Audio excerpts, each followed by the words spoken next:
नमो नमः छात्रों, आज की कक्षा में आप सभी का बहुत बहुत स्वागत है।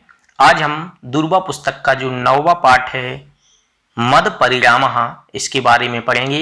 यह परीक्षा की दृष्टि से भी बहुत उपयोगी पाठ है, क्योंकि इसमें से जो गद्यांश होते हैं, एक गद्यांश 5 नंबर का जो 10 नंबर का गद्यांश आता है, उसमें से 5 नंबर का एक गद्यांश भी आ सकता है और कथा क्रम संयोजन भी इस पाठ से आ सकता है। इसलिए परीक्षा की दृष्टि से यह बहुत ही उपयोगी पाठ है। तो आप शुरू से लेकर अंत तक इस पूरे वीडियो को आप अच्छे से समझें और अपनी कॉपी में भी नोट करें। चलें अब सर्वप्रथम चलते हैं हम एक पदेन की ओर। रथकारस्य नाम किम आसीत्? रथकार का नाम क्या था? उज्ज्वलकः, उज्ज्वलक। खा, रथकारः बने काम अपश्यत। रथकार वन में किसको देखता है? रथकार किसको देखता है वन में? उष्ट्रीम, ऊंटनी को। महती घंटा केन, गा नंबर का, महती घंटा केन प्रतिबद्धा। महती मतलब बहुत बड़ी, घंटा मतलब घंटी, केन प्रतिबद्धा किसके द्वारा बांधी गई थी?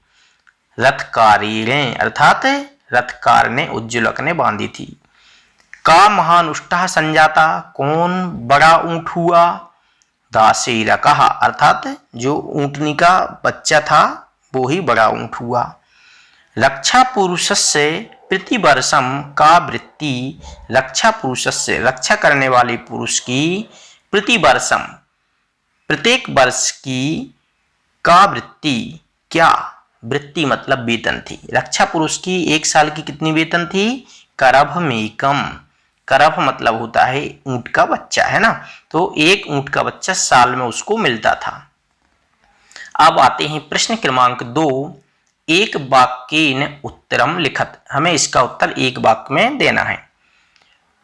का उज्ज्वलकः काम गृहीत्वा स्वस्थानाभिमुखः प्रस्थितः। उज्ज्वलक किसको देखकर स्वस्थानाभिमुखम अर्थात अपने घर की ओर या अपने स्थान की ओर, प्रस्थिता मतलब वापस आ गया। उज्ज्वलकः दासीरक युक्ताम उष्टिम गृहीत्वा स्वस्थानाभिमुखः प्रस्थितः। क्या हुआ? उज्ज्वलक दासीरक से सहित जो ऊंटनी थी उसको लेकर अपने घर की ओर या अपने स्थान की ओर वापस आ गया। खा, रथकारा पर्वत देशे किमर्थम गतः। रथकार अर्थात उज्ज्वलक पर्वत देशे, पर्वत के पास किस लिए गया, अर्थात पर्वत के निकट क्यों गया? रथकारः पल्लवनयार्थम पर्वतैक देशे गतः। रथकार जो था वह पल्लव आनयार्थम, पल्लवों को अर्थात पत्तों को आनयार्थम लेने के लिए पर्वत के क्षेत्र गया, अर्थात पर्वत के निकट गया। गा दासेरकः आहारार्थम कुत्र गच्छन्ति। दासेरक अर्थात जो ऊंट के बच्चे थे वो आहारार्थम कुत्र गच्छन्ति, आहार के लिए कहाँ जाते थे? तो जो दासेरक थे, दासेरकः अधिष्ठानोपवन आहारार्थम गच्छन्ति। जो दासेरक थे वो है अधिष्ठान उपवन, अधिष्ठान अर्थात शहर से या अपने घर से उपवन, उपवन मतलब जंगल में आहार के लिए जाते थे। दासेरकः कस्मिन् समये गृहम् आगच्छन्ति। दासेरक ऊंट के बच्चे कस्मिन् समय, किस समय, गृहम् आगच्छन्ति अपने घर वापस आते थे। दासेरकः सायंतन समये गृहम् आगच्छन्ति। जो दासेरक अर्थात ऊंट के बच्चे थे वो शाम के समय घर को आते थे। अस्या कथायाः सारः कः। इस कथा का सार क्या है? शताम वचनानि, शताम वचन तिरस्कारः न करणीयः। सज्जनों के वचनों का तिरस्कार नहीं करना चाहिए, यह इस कथा का सार है। प्रश्न क्रमांक 3 जो यह पेपर में नहीं आता, इसलिए अब हम प्रश्न क्रमांक 4 के ऊपर चलते हैं, जिसका क्या करना है, कथा क्रम यथा योग्यम युज्यत। प्रश्न क्रमांक 4 है यथा योग्यम युज्यत, अर्थात जो योग्य है उसको, जिसके जो योग्य है उसके हिसाब से लगाना है। तो आप लोग भी इसमें ध्यान रखना, जब सही जोड़ी बनाओगे तो उसको लाइन खींच के जोड़ी नहीं मिलाना है, क्योंकि उसमें कंफ्यूजन रहती है। इसलिए आप क्या करेंगे, जिस विकल्प है, जैसे पहला विकल्प है जनः सौ कर्मणि एव, अब इसका जो आंसर है हमें उसके सामने लगाना है, ना कि लाइन खींचना है। तो जनः सौ कर्मणि रेव, इसका क्या आएगा, रतः तिष्ठति, अर्थात मग्न रहते हैं, लोग अपने कार्य में ही मग्न रहते हैं। खा प्रसव वेदनया, प्रसव की वेदना से क्या, पीडमाना, इसके सामने पीडमाना आ जाएगा, अर्थात प्रसव की वेदना से पीड़ित। कौन थी, ऊंटनी, है ना। गा नंबर रज्जुम गृहीत्वा, रज्जु मतलब होता है रस्सी, गृहीत्वा मतलब लेकर, रस्सी लेकर, गा नंबर का क्या आएगा, रस्सी लेकर उष्टिकाम बबंधे, ऊंटनी को बांध दिया था रथकार ने। घा नंबर दासेरक ग्रीवायाम, दासेरक की ग्रीवा में अर्थात गर्दन में क्या था, महती घंटा प्रतिबद्धा, अर्थात बहुत बड़ी घंटी बंधी हुई थी या बांधी गई थी। पांचवा यूथाद भ्रष्टा दासेरक, यूथ से अपने समूह से भ्रष्ट दासेरक क्या था, मंदमती, अर्थात कम बुद्धि वाला था, जभी तो वह अपने झुंड से अलग हो गया था। प्रश्न क्रमांक 5, शुद्ध वाक्यानाम समक्षम आम अशुद्ध वाक्यानाम समक्षम ना लिखत, शुद्ध वाक्यों के सामने हाँ लिखना है और अशुद्ध वाक्यों के सामने ना लिखना है। चलिए इसको पहले पढ़े हम। पल्लव है भक्षण प्रभावात पीवर तनुम उष्टि संजाता, पल्लवों को खाने के कारण ऊंटनी जो थी वह पीवर तनु अर्थात मोटी ताजी हो गई थी, क्या, आम, हाँ हो गई थी। खा उज्ज्वलका नित्यमेव दुग्धम गृहीत्वा स्वकुटुंबकम परिपालयति, उज्ज्वलक हमेशा दूध ग्रहण करके अपने कुटुंब का पालन करता है क्या, हाँ। गा नंबर उज्ज्वलकेन महद उष्ट यूथम कृत्वा रक्षा पुरुषो धृता, उज्ज्वलक ने ऊंट का झुंड करके एक रक्षा पुरुष अर्थात एक सेवक रखा था, क्या, हाम, आम मतलब हाँ रखा था। घा नंबर यूथाद भ्रष्टा दासेरक घंटाम वादयन आगच्छति, यूथ से भ्रष्ट हुआ दासेरक मतलब भ्रष्ट हो गया मतलब अलग हो गया दासेरक, वह घंटी बजाता हुआ आ रहा था, क्या, आम, हाँ।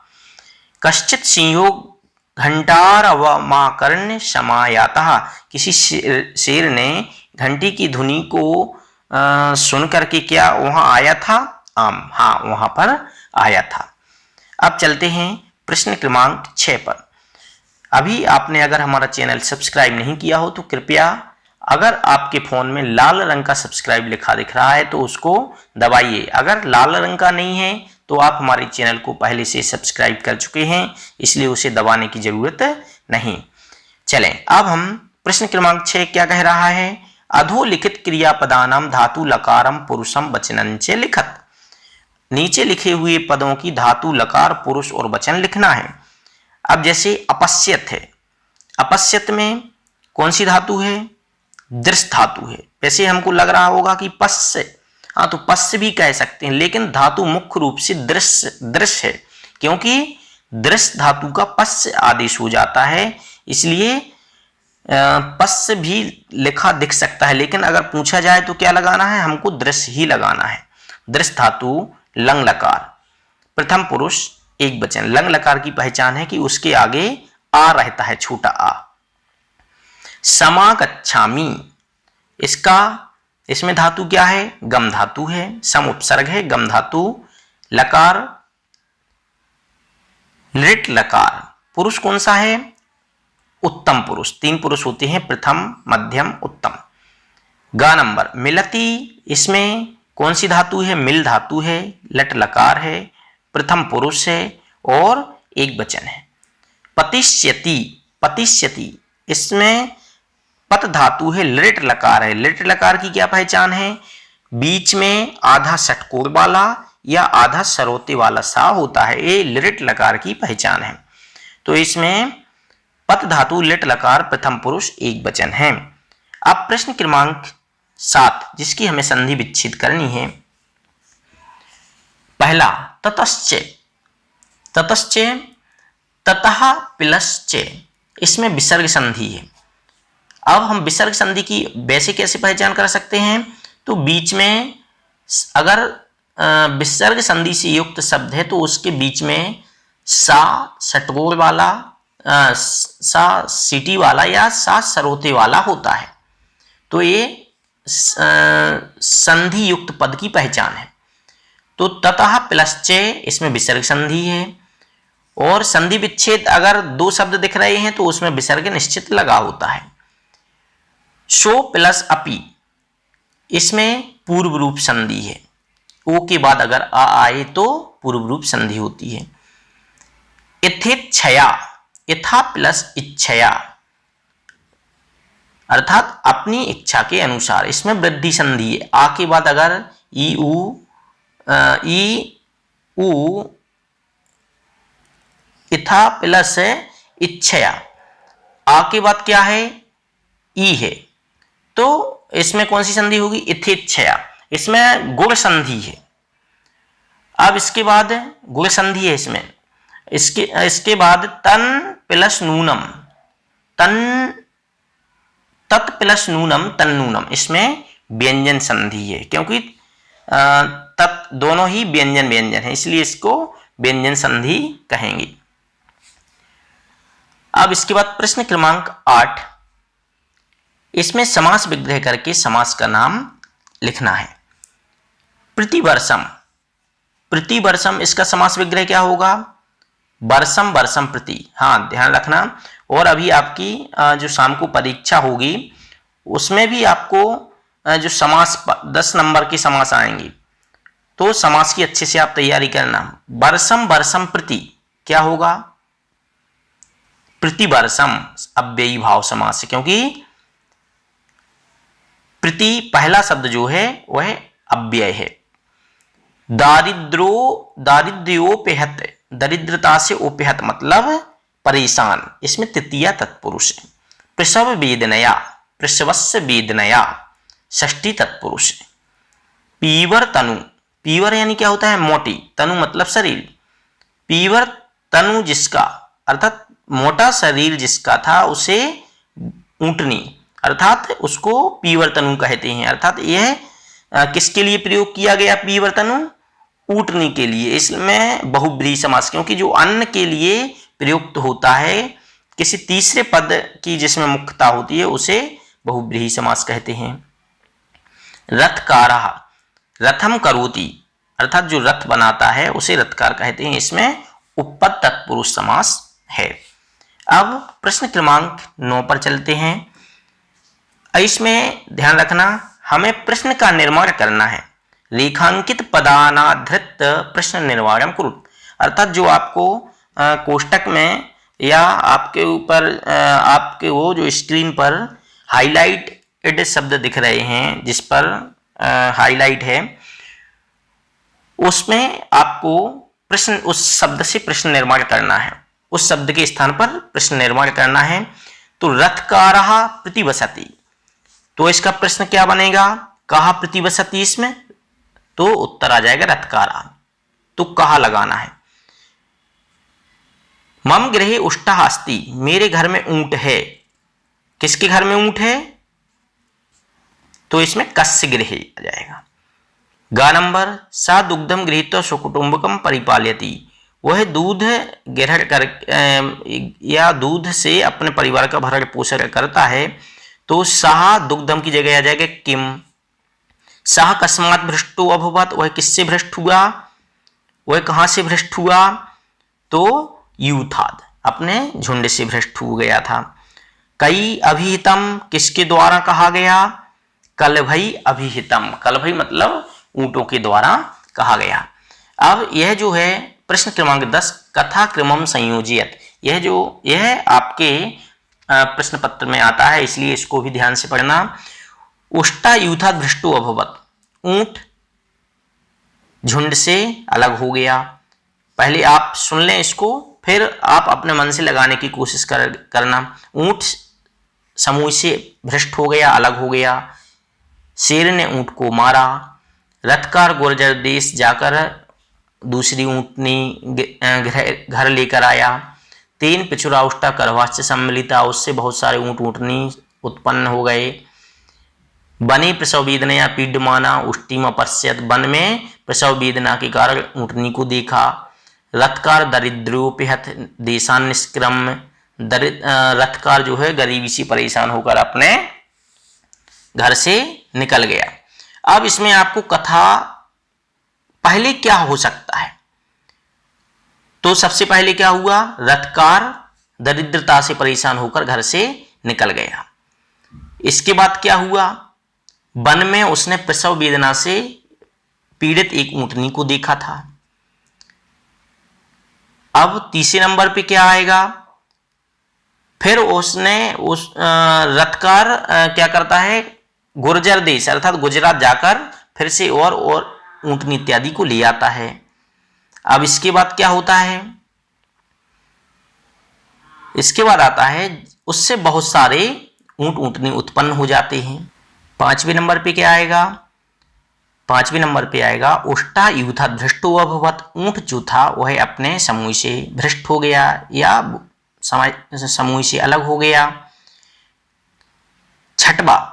छठवा क्या आएगा, इसके बाद जब वह अलग हो जाता है तो सिंहीन उष्टा मारिता, जो शेर था उसने ऊंट को मार दिया। इस प्रकार हमने पाठ 9 के प्रश्नोत्तर पढ़े। आप इसको अपनी कॉपी में नोट करना, जिससे कि आपको परीक्षा में काम आएंगे।